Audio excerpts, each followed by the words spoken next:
How about some quirks? And a scale of 1 to 10, how much of a hurdle is this specific quirk? The Ravens, 5 straight weeks at home, 4 games and a bye. Is that a problem or a good thing? Scale of 1 to 10, how big of a hurdle is that? It's not really a hurdle when you just, talk about that specific part of it. So, I'm going to just say, it's a 5. It's right down the middle. It's great. Again, it's a little bit like we've talked about. It's going to give them the opportunity to have a really good record going into their bye week in week 8, but they pay for it a little bit on the back end. Yep. I mean, when you talk about the Dolphins there at week 10 and then at the Bears and then the Browns at home and then at the Steelers and at the Browns again, hey, 4 to 5 on the road, pretty tough ball games right there. That's where they get their payback for that. Oh, and by the way, the Browns play the Ravens back-to-back games with a bye in between, which means while the Ravens are playing in Pittsburgh, the Browns will be resting up for their Ravens rematch, which, look, 1 to 10, the fact that the Browns are playing the Ravens back-to-back weeks, when you consider the Ravens are playing the Steelers in between, 1 to 10, how big of a deal is this for the Browns? It's better for the Browns for sure. I mean, it's a good thing. So, I don't know. What are we saying? 10 is a good thing or a bad thing? 10 is yeah. So, I mean, if you're going to compare, them to what the Ravens got to do, I mean, I'm going to say it's a good thing. It's like a 2 on the Richter scale there. I mean, first off, I love it. I'll just say that. I do. That's, we've talked about this a lot through our time together. Anytime you play a team 2 out of 3 weeks, right? Like even with the Ravens with that game sandwiched in between, it's still going to be personal. You're going to still have those personal feelings from that game you played. Now the Browns are going to be extra personal. It's going to be wait, we're going to work all week to study and play you.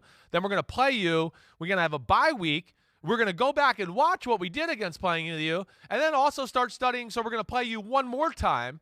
And that's where, it can get personal. You get sick of looking at a team, everything like that. So that should be fun. And, maybe some Lamar can have some bathroom theatrics for us again, or cramping theatrics to make it even better. And for those of you who are too young to remember this, even though it angers both Browns fans and Ravens fans alike, the Ravens used to be the Browns. And as more time passes, more and more people need to be reminded, if not told that for the first time. Now the Browns is the Browns, as Pete says. Right. Next up, well done, Pete. Week 14 buys, we mentioned this earlier. Colts, Dolphins, Patriots, Eagles, scale of 1 to 10. How big of a hurdle is that? I think it stinks. So I'm going to give it an 8 at least there. I am, just because you're going into a part of the year where you're going to be worn out, by the time the bye does get there. And like I said earlier today, I think it stinks because it does let's see, week 14 is right at the start of December, right? December 12th. December 12th. Yeah, I mean, to me, it messes up your late season momentum. Anytime I again, not that I was, Johnny Starr starting quarterback, but the teams I was on that were in the playoffs or anything like that, it was there in early mid-December where you started to feel damn, we can beat anybody on any Sunday. We got it going. It doesn't matter. We're never out of a game, anything like that. So you kind of mess up that mojo. How about 3 straight road games for 3 teams? Bengals, Cowboys, Colts. How big of a hurdle is that, 1 to 10? I think, I'll give that a 7.